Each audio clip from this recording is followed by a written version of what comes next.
Don't settle for anything less than you can be. Make your life a masterpiece.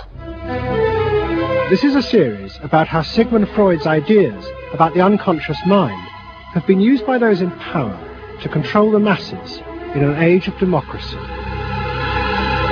Last week's episode showed how Freud's ideas spread throughout America in the 1950s. They were promoted by his daughter Anna and by Freud's nephew Edward Bernays, who invented public relations.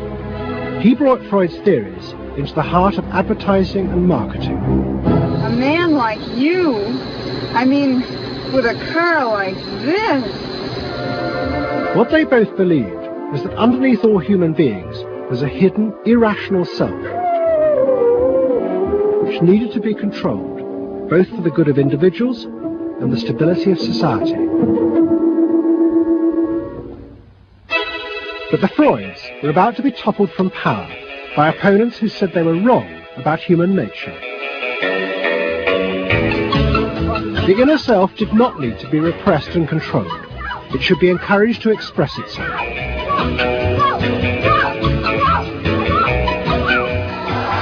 Out of this would come a new type of strong human being and a better society. But what in fact emerged from this revolution was the very opposite. An isolated, vulnerable, and above all greedy self, far more open to manipulation by both business and politics than anything that had gone before. Those in power would now control the self, not by repressing it, but by feeding its infinite desires.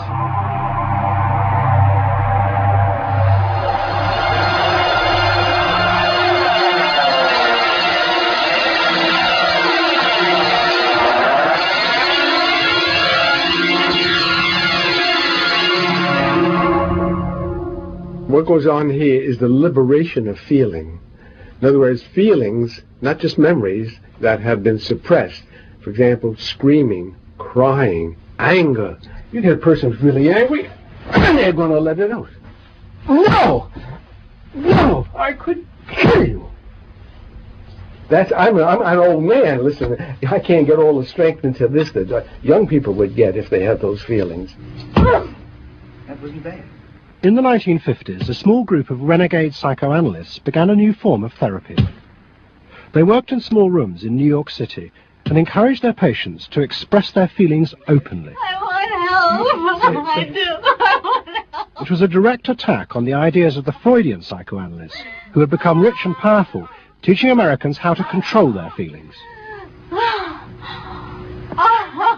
In Freud's work, you see, they were afraid of the feelings. They believed that what they wanted was contained people, very proper, doing the right thing and living a proper life. That's what they wanted, but not an intense emotional life. Freud wasn't emotional himself. He's an intellect, Freud. I was an intellect too, I know, but I'm also more than that now. The leader of this group was a man hated by Freud and his family. He was called Wilhelm Reich. Reich lived an isolated life in a house he had built for himself in remote mountains near the Canadian border. Reich originally had been a devoted disciple of Freud's in Vienna in the 1920s. But he had challenged Freud over the fundamental basis of psychoanalysis. Freud argued that at heart, human beings were still driven by primitive animal instincts. The job of society was to repress and control these dangerous forces. Reich believed the complete opposite. The unconscious forces inside the human mind, he said, were good. It was their repression by society that distorted them. That was what made people dangerous. Reich and Freud had two fundamentally differing views about what was essential human nature. At its core, Freud saw an uncontrolled, violent, warlike, raging inferno of emotions. Reich said these things are not the way human beings are originally destined to be. They're the result of not permitting the original impulse to express itself. The underlying natural impulse, Reich argued, was the libido, sexual energy. If this were released, then human beings would flourish. But this idea brought him into direct conflict not only with Sigmund Freud, but Freud's daughter Anna, who believed that the sexual forces in humans were dangerous if not controlled. My father thought that you should liberate the libido and have freedom, and he developed the theory rather early that neuroses were due to lack of good orgasm, or any orgasm. And that was, Anna Freud, you know, was a virgin. I mean, this is very important because she never had a sexual relation with a man. And here was this man preaching that the way to health was through orgasm. And here was this woman who had been analyzed by her father because she was masturbating. So here's this woman who's opposed to sexuality, really, and here's this man who's preaching sexual freedom. I mean, there was bound to be a clash, wasn't there? The conflict came to a head at a conference in 1934 in Switzerland. Anna Freud, who had by now become the acknowledged leader of the psychoanalytic movement, forced Wilhelm Reich out. She destroyed his career. She got rid of him, very definitely. And I guess part of what I'm doing is getting rid of her. Explain. Well, I think that Anna Freud shouldn't get away with what she did, that it should be known, maneuvering to get him kicked out of the International Psychoanalytic Association. So you're taking revenge? You might say so. Or wronging a right. No, righting a wrong. You better cut that one out. Isn't that called a Freudian slip? Yes, it is. Reich fled to the United States and built his home and a laboratory. His ideas became grandiose to the point of madness. He was convinced that he had discovered the source of libidinal energy. He called it orgone energy, and Reich built a giant gun which he said could capture this energy from the atmosphere and concentrate it onto clouds to produce rain. He also said that the gun could be used to destroy UFOs, which threatened the future of the world. In 1956, Reich was arrested by the federal authorities for selling a device that he said used orgone energy to cure cancer. Reich was treated as a madman. He was imprisoned, and all his books and papers burnt on the order of the court. A year later, Reich died in prison. To the Freudians, it seemed as if their main threat had been removed forever.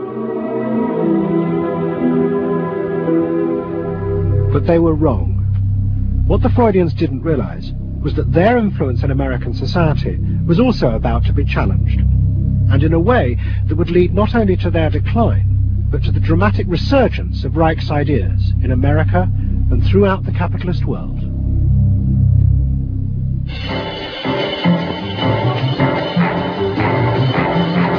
The consumer is king. His whim makes or unmakes manufacturers, wholesalers, and retailers. Whoever wins his confidence wins the game. Whoever loses his confidence is lost. By the late 50s, psychoanalysis had become deeply involved in driving consumerism in America. Most advertising companies employed psychoanalysts, and as last week's episode showed, they had created new ways to understand consumers' motives, above all with the focus group, in which consumers free associated their feelings about products. Out of this came new ways to market products by appealing to the hidden unconscious desires of the consumer. Vulnerability, sheer deception. Great. Tilt away steering wheel. Symbolic. A dream thing, the mystery. Something intimate is going on. But in the early 60s, a new generation emerged who attacked this. They accused American business of using psychological techniques to manipulate people's feelings and turn them into ideal consumers. Advertising was manipulation. It was a way to get you to do something that didn't come out of you. It came out of somebody else. Somebody else said, this year you should be wearing powder pink shirts with matching powder pink buck shoes. And I said, why? That's not who I am. That's who somebody else is. They wanted you to be somebody who would buy their stuff. This whole feeling of being somebody else's tool. I don't want to be that. I don't want to be somebody else's man. I want to be me. In the mid-60s, a protest movement began on America's campuses. One of the students' main targets was corporate America. They accused the corporations of brainwashing the American public. Consumerism was not just a way of making money, it had become the means of keeping the masses docile, while allowing the government to pursue a violent and illegal war in Vietnam. The student's mentor was a famous radical philosopher called Herbert Marcuse.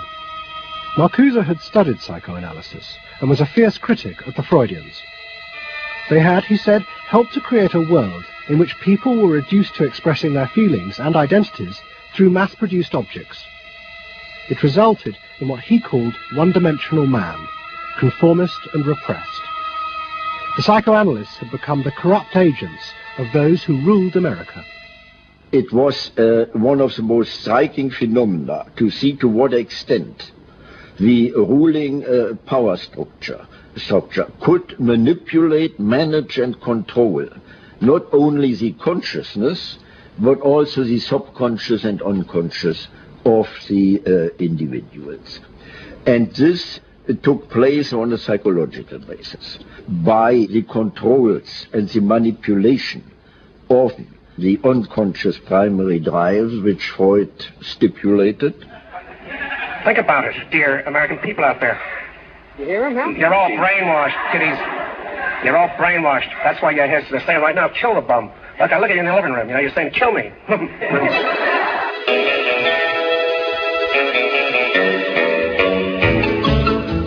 Following the logic of Marcuse's argument, the new student left set out to attack this system of social control. It was summed up in the slogan, "There is a policeman inside all our heads. He must be destroyed." And that policeman was going to be destroyed by overthrowing the state and the corporations that had put him there. One group, the Weathermen, began a series of bomb attacks on companies that they said both controlled people's minds through consumer products and made the weapons being used in Vietnam.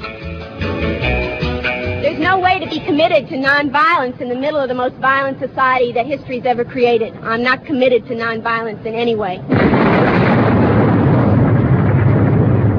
We want to live a life that isn't based on materialistic values, and yet the whole system of government and the economy of America is based on profit, on personal greed and selfishness. So that in order to be human, in order to love each other and be equal with each other and not place each other in roles, we have to destroy the kind of government that keeps us from asserting our positive values of life. But the American state fought back violently. At the Democratic Convention in Chicago in 1968, the police and the National Guard were unleashed to attack thousands of demonstrators. It was the start of a phase of ruthless repression of the new left in America. It culminated in the killing of 4 students at Kent State University 18 months later. In the face of this, the left began to fall apart. We had met the force of the state. It was much bigger and stronger and more powerful than we realized. And at that point, what seemed to happen was that there was a change in tactics. Confronted by this violent repression, many in the new left began to turn to a new idea. If it was impossible to get the policeman out of one's head by overthrowing the state, instead one should find a way of getting inside one's own mind and removing the controls implanted there by the state and the corporations. Out of this would come a new self, and thus a new society.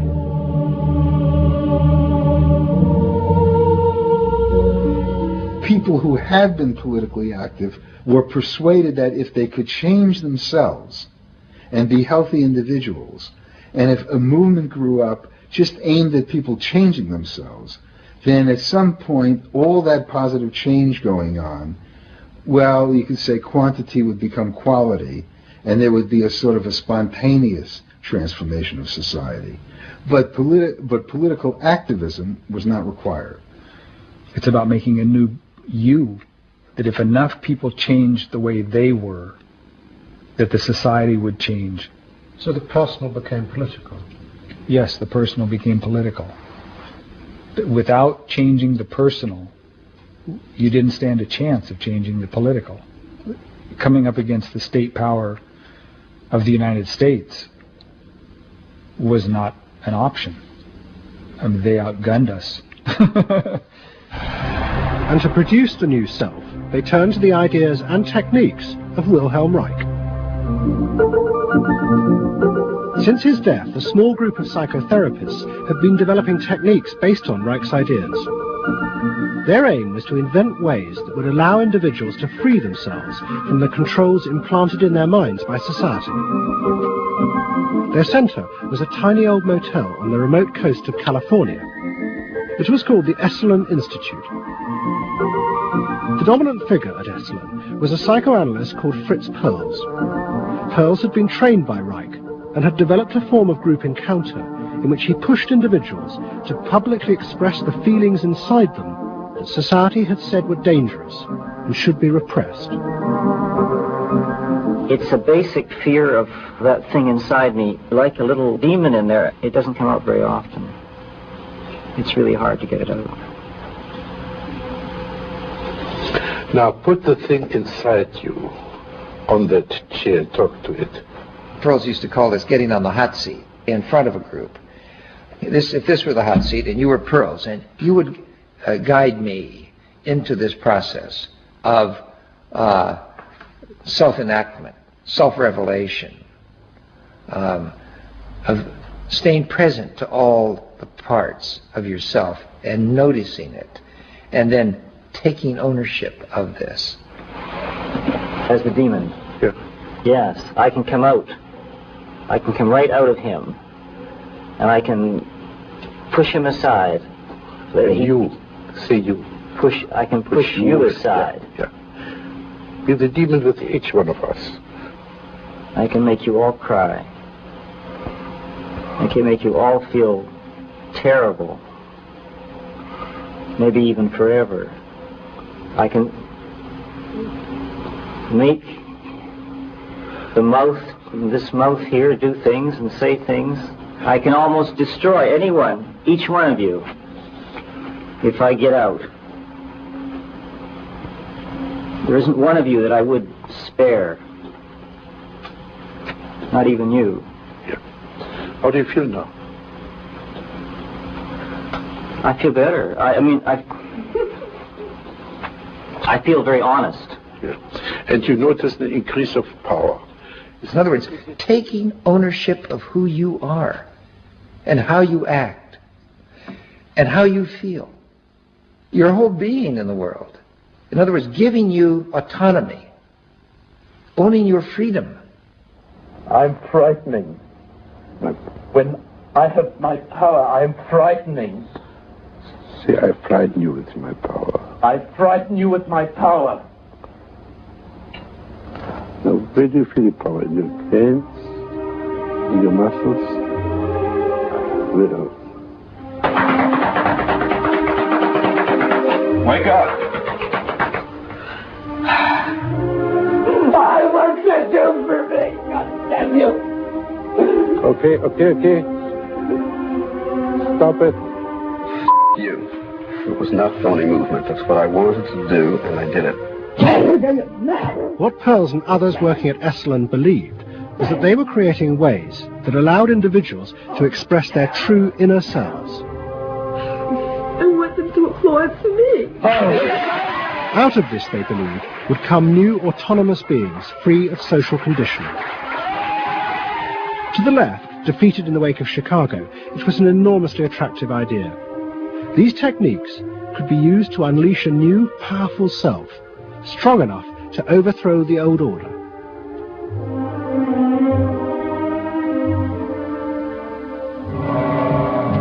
In the late 60s and early 70s, thousands flocked to Esalen. Only a few years before, it had been an obscure fringe institute. Now it became the center of a national movement for personal transformation, the human potential movement. So it became magnetic. People wanted to join this stream of exploration. Within 7 or 8 years, there were about 200 of these centers in America, looking mainly to Esalen for the leadership. I feel so liberated. Really? It's fantastic. And it took on a big political agenda. You could not separate personal transformation from social transformation. The two go together. As the movement grew, the leaders of Esalen decided to try and use their techniques to solve social problems. They began with racism. They organized an encounter group for white and black radicals. Both groups would be encouraged to express their inner racist feelings which had been instilled in them by society. By doing this, they would transcend those feelings and encounter each other as individuals. I started a series of encounters called Racial Confrontation as Transcendental Experience. We thought that we wanted to get that kind of black-white confrontation so you could really get down to see what was between the two races, not by backing off and trying to be polite, but by going right into the belly of the beast, of this beast of racial prejudice.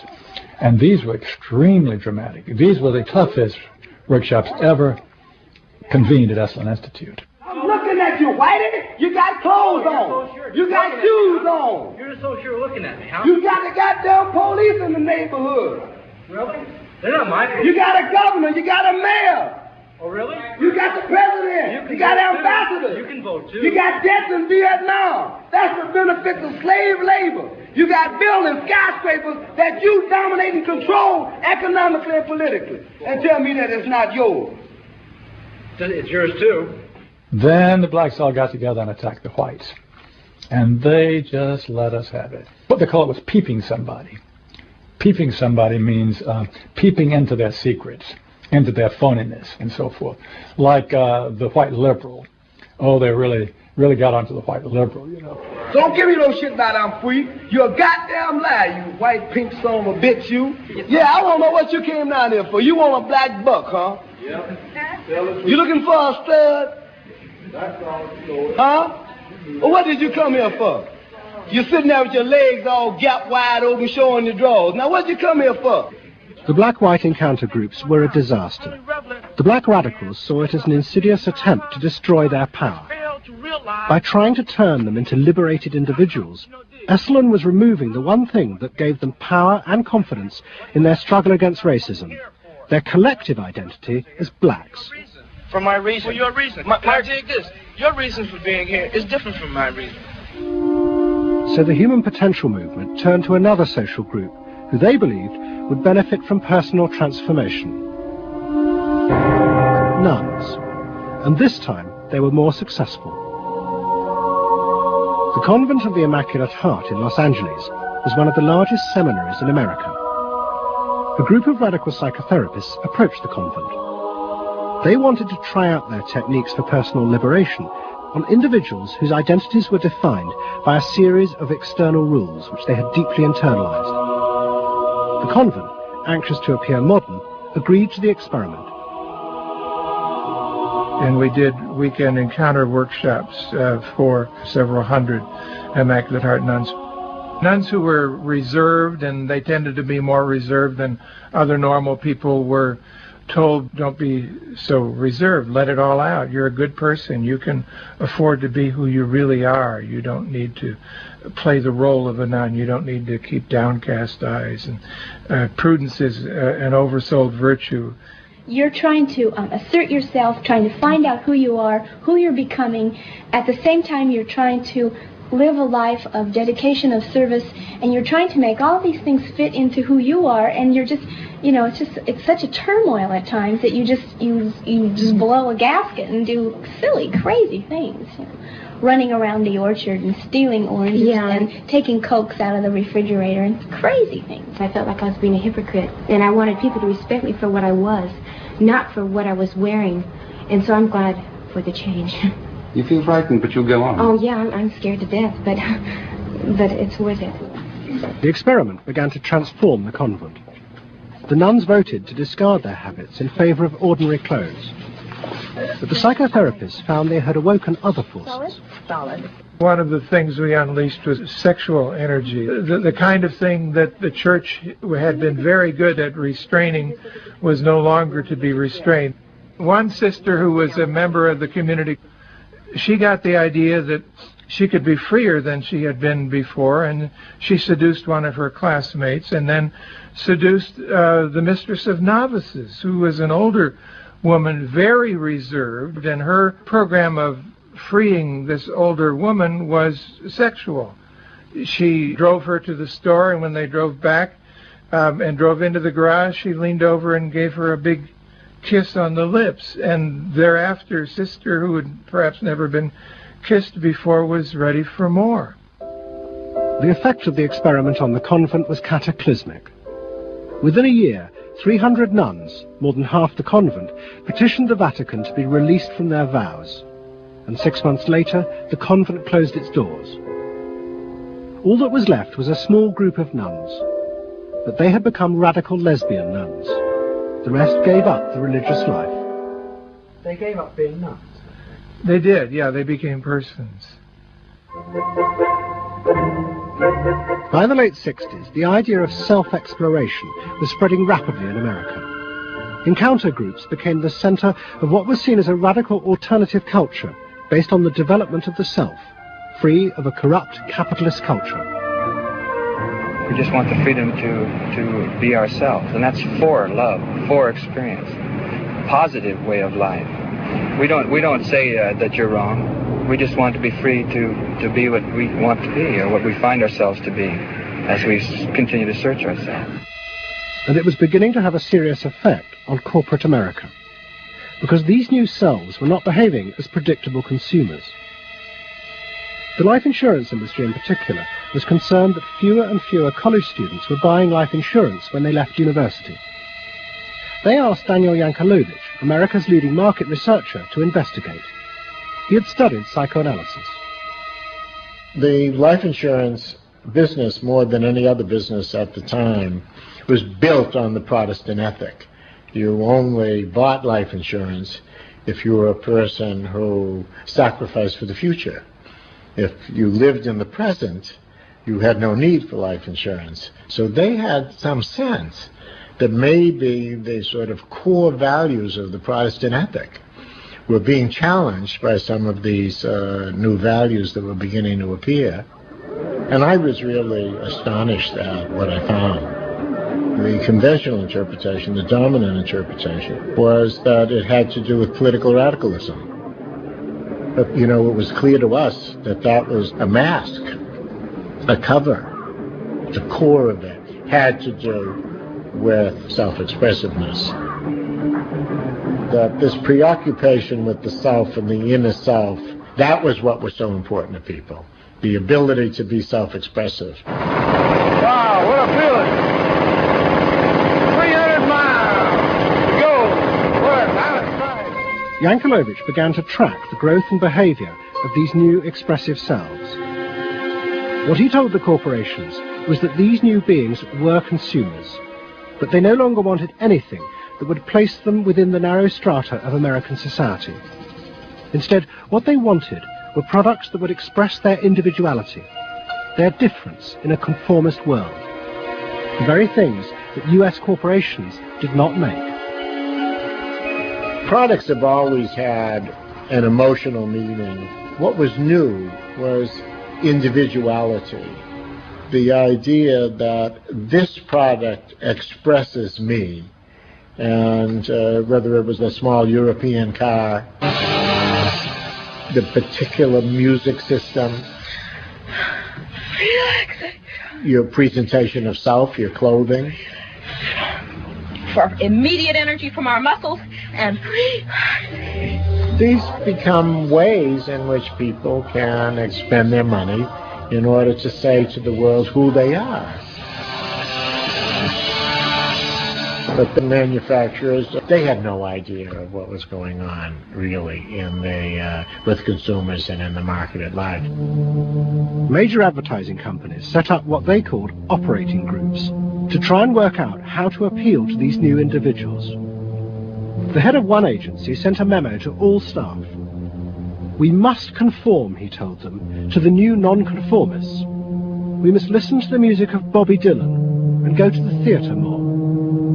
But the problem was, few of the self-expressive individuals would take part in focus groups.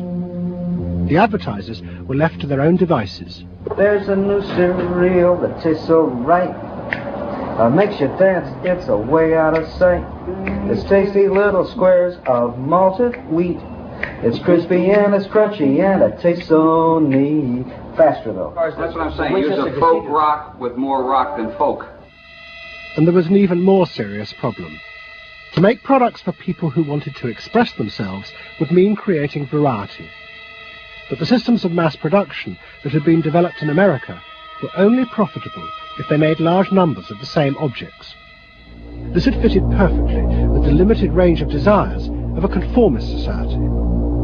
The expressive self threatened this whole system of manufacture. And the threat was about to grow rapidly. Go! Because an entrepreneur had invented a way of mass-producing this new independent self.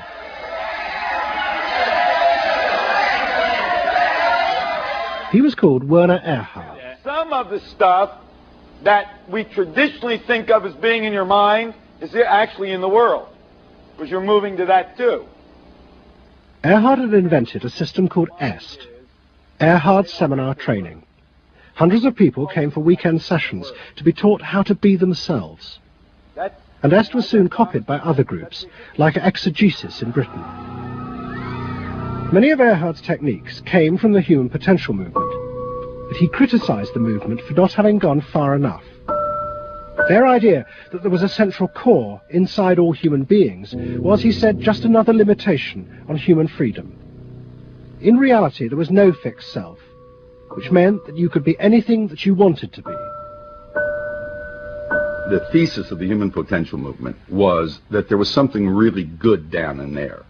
And if you took these layers off, what you were going to wind up with was a kernel, a something that was innately self-expressive, that was the true self, that was going to be a wonderful thing. In actuality, you found people who'd gone to the last layer and took off the last layer and found that what was left was nothing. All right, push! Move! Do it! The EST sessions were intense and often brutal. The participants signed contracts agreeing not to leave and to allow the trainers to do anything they thought necessary to break down their socially constructed identities. You're going to get sandwiched in there. Go for a win! If I push harder than you do, I'm going to squash you. So you better push fast. Now, hard, do it! That's it, do it! Yeah! Push! Good! Good! Good! Again! Yes! The real point to the EST training was to go down through layer after layer after layer after layer until you got to the last layer and peeled it off, where the recognition was that it's really all meaningless and empty.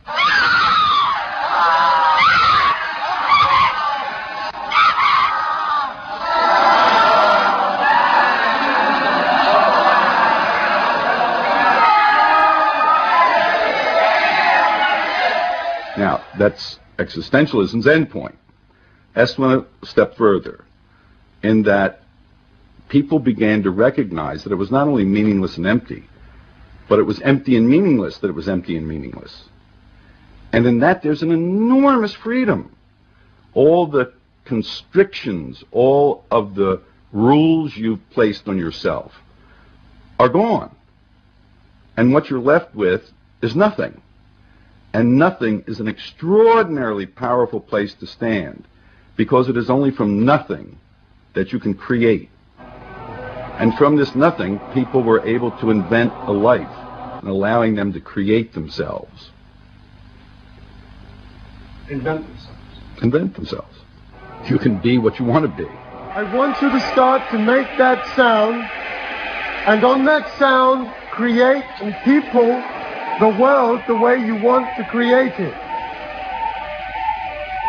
What Earhart did was to say that only the individual matters, that there is no societal concern, that you living a fulfilled life is all you need be concerned about. Est people came out of those trainings feeling that it wasn't selfish to think about yourself, it was your highest duty.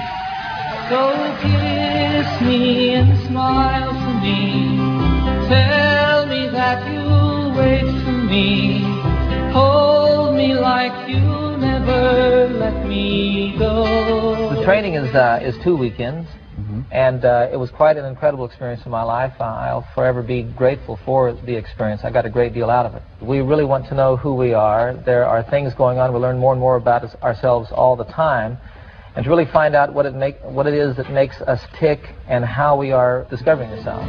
I'm leaving. Est became hugely successful. Singers, film stars, and hundreds of thousands of ordinary Americans underwent the training in the 1970s.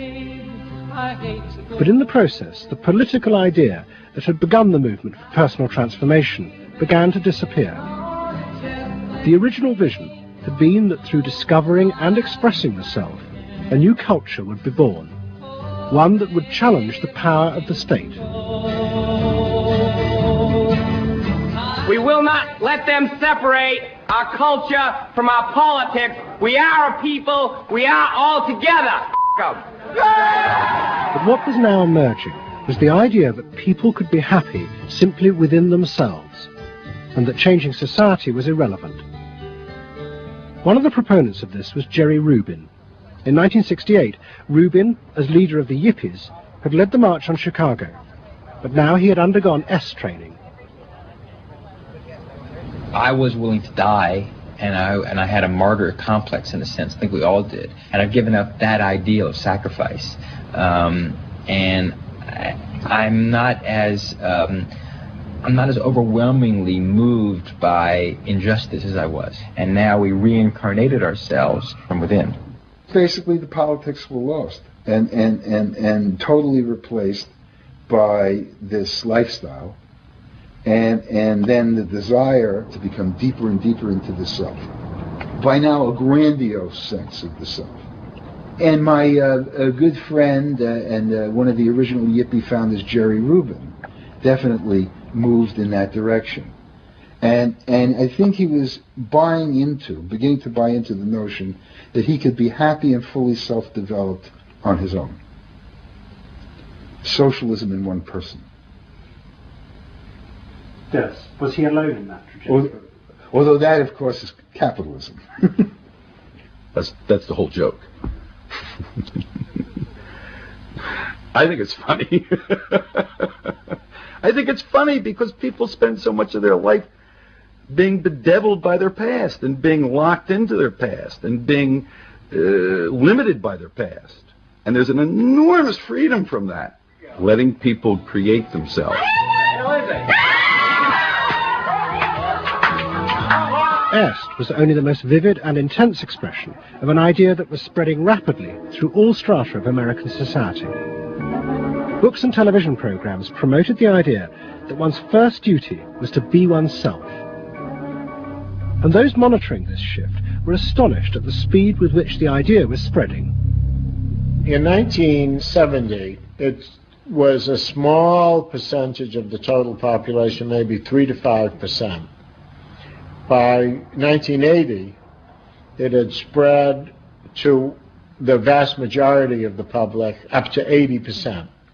You asked the question, how do you get self-actualized? You take this day and you say, when I shave every morning, I look in that mirror, I say to myself, I really say this, I say, nobody is going to ruin this day for you, Wayne Dyer, nobody. That this preoccupation with the self and the inner self traveled and spread throughout the society in the 1970s. It helped me to stop living in the past and start building from today and using my experiences in a positive way to be a better person today and tomorrow. But then the problem comes, well, how do you be self-expressive? And it was at this point that American capitalism decided it was going to step in and help these new individuals to express themselves, and in the process make a lot of money. The first thing they were going to do was to find a way of getting inside their heads, to discover what these new beings wanted in order to be themselves. This came not from Madison Avenue, but from one of the most powerful scientific research institutes in America. Stanford Research Institute in California worked for corporations and government. It had done much of the early work on computers, and was also working for the Department of Defense on what would become the Star Wars project. In 1978, a group of economists and psychologists at SRI decided to find a way to read, measure, and fulfill the desires of these new, unpredictable consumers. The idea was to create a rigorous tool for measuring a whole range of desires, wishes, values that prior to that time had been kind of overlooked. They say in business, you know, what gets measured gets done. We were basically telling manufacturers, if you're really going to satisfy not just the basic needs, but individuated wants, whims, and desires of more highly developed human beings, you're going to have to segment. You're going to have to individuate. To do this, SRI turned for help to those who had begun the liberation of the self. In particular, one of the leaders of the human potential movement, a psychologist called Abraham Maslow. Through observing the work at places like Esalen, Maslow had invented a new system of psychological types. He called it the hierarchy of needs, and it described the different emotional stages that people went through as they liberated their feelings. At the top was self-actualization. This was the point at which individuals became completely self-directed and free of society. The team at SRI thought that Maslow's hierarchy might form the basis for a new way to categorize society, not by social class, but by different psychological desires and drives. To test this, they designed a huge questionnaire with hundreds of questions about how people saw themselves, their inner values. The questions were designed to see whether people fitted into Maslow's categories. We were trying to find out what people really felt like. So we asked these really penetrating questions, and we hired a company that administers surveys, you know, to do them. They said they've never seen anything like it. Usually you have to send out a postcard 6 weeks and then another postcard, and then you got to call the people up, you know, to get the return rates up. We had an 86% return, and they only sent out one postcard. People loved filling out this questionnaire. We got several questionnaires back with a note attached saying, do you have any other questionnaires I could fill out? Because we were asking people to think about things that they had never thought about before, and they liked thinking about them. Like you know? what? Like what they felt inside? Yeah, like what they felt inside. What motivated them? What was their life about? What was important to them? It was sort of like, wow. The answers were then analyzed by computer. It revealed that there were underlying patterns in the way people felt about themselves, which fitted Maslow's categories.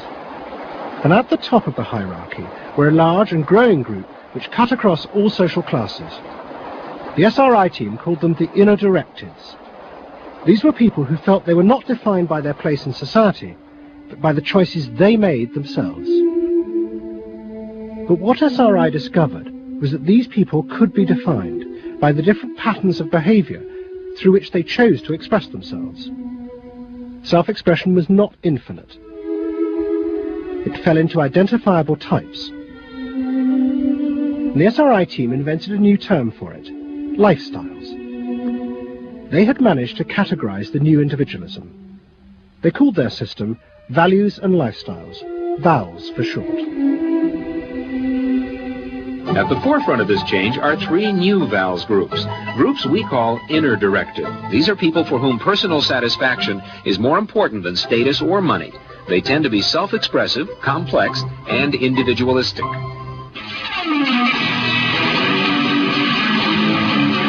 Rob is an I am me. I Am Me's are searching for new values, breaking away from traditions and inventing their own standards. Rob even invented his own name, Rob Noxious. Jody is an experiential. This is a group seeking inner growth through direct experience. Experientials aren't in one place much. This is the try-anything-once crowd, and all that activity takes goods and services. Their hobbies are hands-on, and their possessions are simple, but not always simply priced. I'm a bookseller. I sell books. I'm a businessman. That doesn't necessarily mean that I believe in capitalism. It just happens to be what I'm doing now. SRI created a simplified questionnaire with just 30 key questions. Anyone who answered them could be immediately fitted into a dozen or so of these new groups. It allowed businesses to identify which groups were buying their products, and from that, how the goods could be marketed, so they became powerful emblems of those groups' inner values and lifestyles. It was the beginning of lifestyle marketing. So it allowed people not just to look at people as demographics, group of age and income and whatever, but to really understand the underlying motivations. I mean, most of marketing was looking at people's actions and trying to figure out what to do. But what we were doing is we were trying to look more into people's underlying values so that we could predict what is their lifestyle, what kind of house do they live in, what kind of car do they drive. So the corporations were then able to sell things to them by understanding them, by having labels, by knowing what these people look like, where they live, what their lifestyles are. If a new product expressed a particular group's values, it would be bought by them. This is what made the values and lifestyle system so powerful. Its ability to predict what new products self-actualizers would choose. And this power was about to be demonstrated dramatically. Valves would show it could predict not just the products they would buy, but the politicians they were going to choose to elect. Ladies and gentlemen, the next President of the United States of America, Ronald Reagan! In 1980, Ronald Reagan ran for president. He and his advisors were convinced they could win on a program of a new individualism. It would be an attack on 50 years of government interference in people's lives. I wrote a speech about let the people make the basic decisions, get judges out of the way, get bureaucrats out of the way, get centralized government out of the way. I gave Reagan a choice of several titles for the speech, and the one he picked was let the people rule. Let the people regain rule, regain control over their own destiny away from a remote elite in Washington. I would like to think that the kind of leadership that I would exercise in Washington is not the kind of leadership that I would pretend that I can solve all the problems I've been discussing here, but that together you and I can. I would like to take the lead in taking government off the backs of the American people and turning you loose to do what I know you can do. It was radical. Moderate Republicans thought it was suicide. Jimmy Carter called it ridiculous. The press was extremely negative. But the odd thing is that it polled very well in New Hampshire, which was the first primary state, the state that we had to win. What was odd was that there seemed to be a strange mosaic of support for Reagan's policies. The traditional pollsters could see no coherent pattern across class, age, or gender. But those who had designed the values and lifestyle system believed that they knew why. They were testing their system in both America and Britain, and they were convinced that both Reagan's and Mrs. Thatcher's message about individual freedom would appeal to the group at the top of their hierarchy, the inner directeds, because it fitted with the way they saw themselves. They were really concerned about being individuals, being individualistic. And so in the early stages, when we were looking at the messages that both Thatcher and then Reagan were putting across, we said they are using words that will really appeal to a lot of the younger people, and particularly to the people who are moving towards self-actualization. We call them the inner-directed people. A lot of our colleagues said, that's absolutely ridiculous, because inner-directeds are very socially aware, very socially concerned. They'll never vote Conservative, or they'll never vote for the Republicans.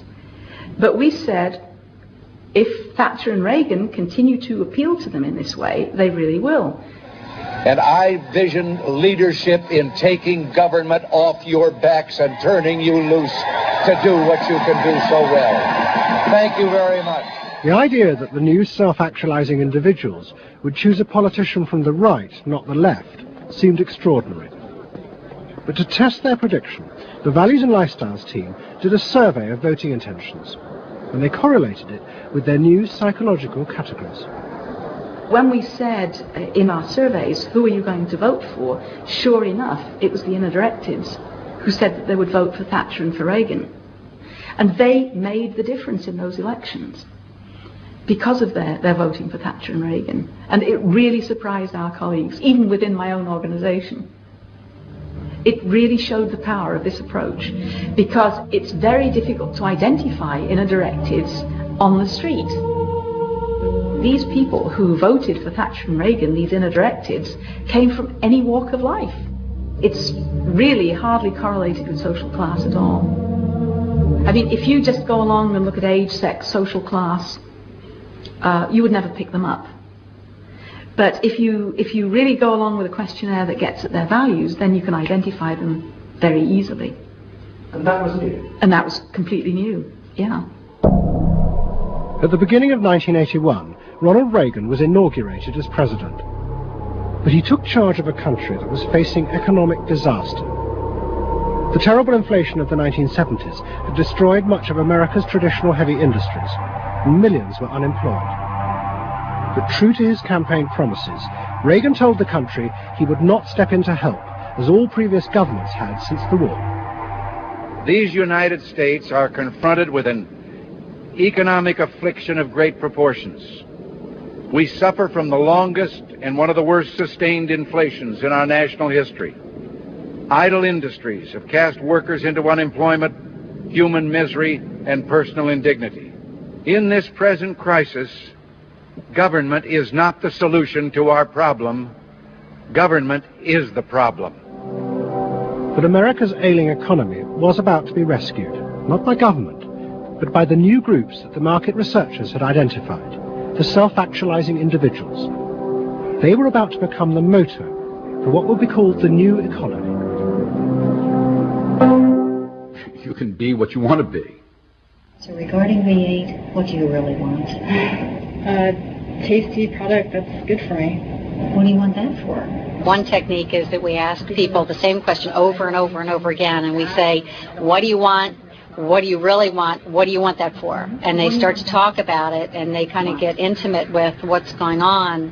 What we're doing with that technique is unpeeling the onion. If you want to think of a person kind of having layers and layers and layers of protection and thoughts and behaviors and beliefs, we want to get to that center core. In the wake of the invention of values and lifestyles, a vast industry of psychological market research grew up. And the old technique of the focus group, invented by the Freudian psychoanalysts in the 50s, was used in a new and powerful way. The original aim of the focus group had been to find ways to entice people to buy a limited range of mass-produced goods. But now focus groups were used in a different way to explore the inner feelings of lifestyle groups, and out of that invent whole new ranges of products, which would allow those groups to express what they felt was their individuality. And the generation who had once rebelled against the conformity imposed by consumerism now embraced it, because it helped them to be themselves. What capitalism managed to do that was brilliant was to actually create products that people like me would be interested in, that people like Jerry Rubin would be interested in. Capitalism developed a whole industry at developing products that evoked a larger sense of self, that seemed to agree with us that the self was infinite, that you could be anything you wanted to be, that took our philosophy and agreed with it, and then created products that supposedly helped you, aids, that helped you be this limitless self. The product sells you a way of life, a way of being. The product sells you values. You dress this way, you live in a house like this, you have furniture like this, you use this computer. Do you have the regular jeans? concerned. Oh, Gloria Vanderbilt does a lot in denim, in silk, and in cotton. You eat in these restaurants, there are values there. Hipness, coolness. This is not, I repeat, not a marketing scheme. So the notion that you could buy an identity replaced the original movement notion that you were perfectly free to create an identity. And you were perfectly free to change the world and make the world anything you wanted it to be. Well, what I wear is a statement. And this vast range of new desires fitted perfectly with changes in industrial production. Computers now allowed manufacturers to economically produce short runs of consumer goods. The old restrictions of mass production disappeared, as did the worry that had bedeviled corporate America ever since mass production had been invented, that they would produce too many goods. With the new self, consumer desire seemed to have no limit. In the United States, the concern of companies was always that supply would outstrip demand, that we were producing too much, and that there was not a market for it. You don't hear that kind of talk anymore, because you've gone from a conception of a market of limited needs, and if you fill them, they're filled, to a market of unlimited, ever-changing needs dominated by self-expressiveness that products and services can satisfy in an endless variety of ways, and ways that change all the time. And consequently, economies have unlimited horizons. Out of this explosion of desire came what seemed a never-ending consumer boom that regenerated the American economy. The original idea had been that the liberation of the self would create new kinds of people, free of social constraint. That radical change had happened, but while the new beings felt liberated, they had become increasingly dependent for their identity on business. The corporations had realized that it was in their interests to encourage people to feel that they were unique individuals and then offer them ways to express that individuality. A world in which people felt they were rebelling against conformity was not a threat to business, but its greatest opportunity.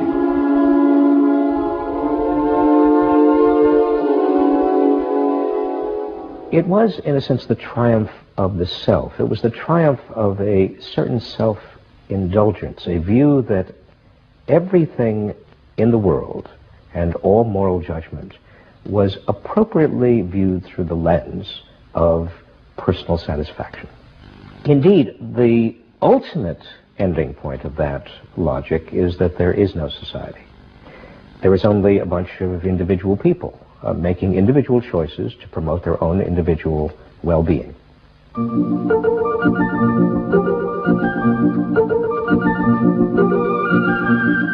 Next week's episode tells the story of how politicians on the left, in both Britain and America, turned to the techniques developed by business in order to regain power. But what they didn't realize is that what had worked for business would undermine the very basis of their political beliefs. They would find themselves trapped by the greedy desires of the new self.